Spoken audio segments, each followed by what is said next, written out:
MotoGP Jepang 2022, mode dobrak Marc Marquez kembali berlanjut. Pembalap Repsol Honda Marc Marquez kini menatap balapan selanjutnya pada MotoGP Jepang 2022. Marc Marquez tak ingin berlarut-larut soal insiden yang melibatkannya pada balapan di Aragon kemarin. Marc Marquez justru membawa petaka bagi dua pembalap lainnya. Sekarang pembalap berjulukan Baby Alien itu bertekad membalasnya dengan meraih hasil maksimal pada MotoGP Jepang 2022. Mampu menyelesaikan balapan menjadi tujuan utama Marc Marquez yang sedang menuju pemulihan penuh pada humerus kanannya. Sirkuit Motegi sendiri merupakan salah satu trek favorit Marc Marquez dan sangat bersahabat bagi Honda. Di kelas utama, Marc Marquez telah mengoleksi 3 kemenangan di lintasan sepanjang 4,8 km itu pada musim 2016, 2018, dan 2019. Saya sangat bersemangat untuk kembali ke Jepang. Ini adalah balapan kandang Honda, sirkuit yang menyenangkan dan para penggemarnya selalu luar biasa, kata Marquez.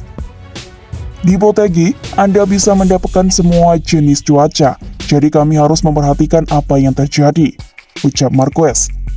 Selain itu, Marquez juga akan mendapatkan keuntungan dari sisi perubahan jadwal, di mana sesi latihan bebas hanya dilakukan 3 kali. Pengurangan sesi latihan bebas sendiri karena prediksi cuaca buruk di Jepang. Tentu, pemungkasan sesi latihan bebas dapat membuat Marquez memiliki waktu istirahat lebih banyak pada hari pertama, karena sesi latihan bebas hanya digelar 1 kali.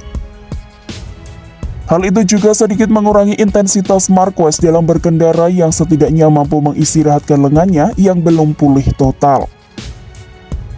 Dengan perubahan jadwal, ini akan menjadi 2,5 hari yang sangat intens, tapi saya merasa baik secara fisik setelah Aragon, ucap Marquez.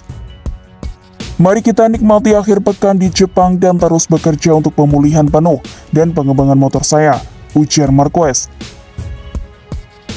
Sementara itu, manajer Repsol Honda Alberto Puig tak merasa kecewa dengan penampilan Marc Marquez yang gagal finish pada balapan MotoGP Aragon 2022. Marc Marquez mengalami masalah pada motor usai insiden gesekan dengan dua pembalap lain, yakni Fabio Quartararo dan Takaki Nakagami.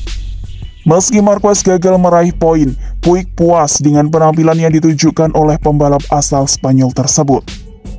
Menurut dia, Marquez menunjukkan peningkatan yang pesat usai balapan terakhir sebelum operasi di Mugello.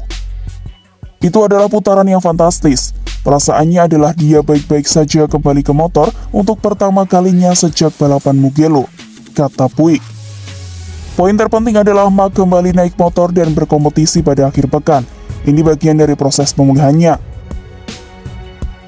Lebih lanjut, manajer asal Spanyol itu melanjutkan bahwa pada setiap balapan yang dijalani Marquez ke depan, dia akan fokus pada pemulihan dan membantunya kembali beradaptasi dengan motor. Kami mencoba untuk membantu dia pulih dengan berkompetisi, ucap Puig.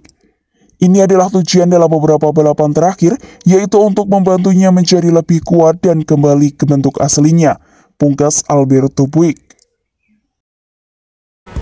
Sobat GP jangan kemana-mana, karena setelah ini masih ada berita menarik lainnya.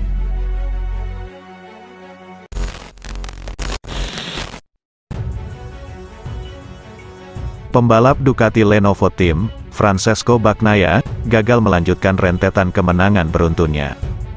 Meskipun begitu, P2 di MotoGP Aragon ditambah crash Fabio Quartararo, membuatkan rider Ducati meraih gelar makin besar.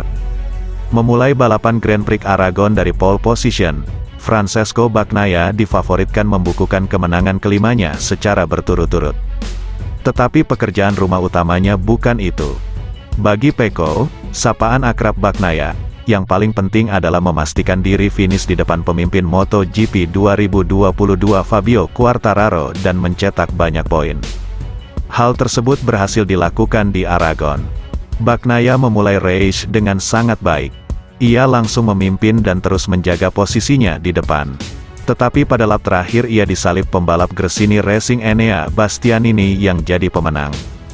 Pecco pun harus puas finish sebagai runner-up dengan jarak hanya 0,042 detik di belakang Bastianini. Dengan demikian, dominasi kemenangan dalam 4 balapan sebelumnya terputus di sirkuit Aragon.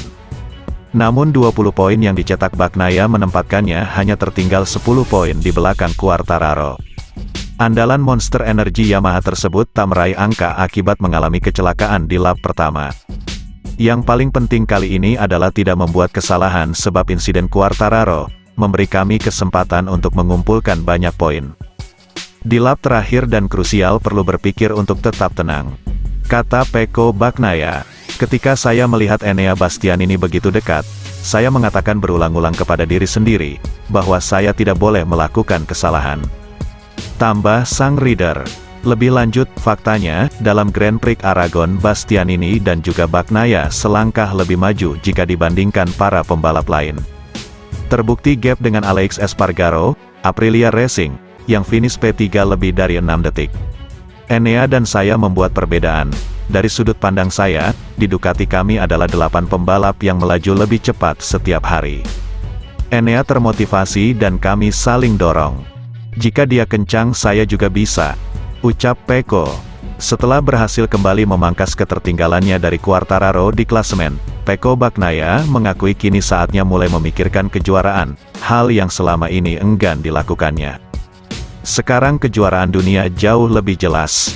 10 poin merupakan celah terkecil yang saya miliki sejak awal tahun. Kami sudah makin dekat dan saya akan memikirkan soal gelar tetapi tidak terlalu banyak. Saya tahu di Jepang tidak akan mudah karena waktu kami untuk mempersiapkan motor lebih sedikit. Ketika saya memimpin race, saya akan fokus mencoba berkendara sebaik mungkin, tanpa melihat gap karena itu membantu.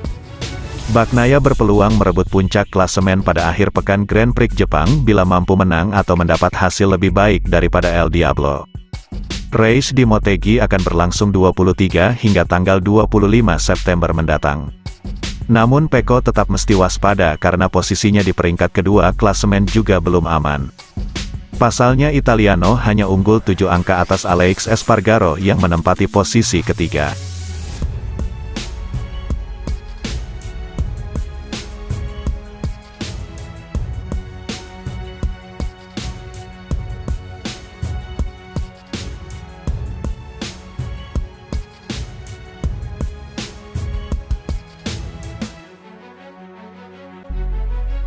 Terima kasih sudah setia di channel ini.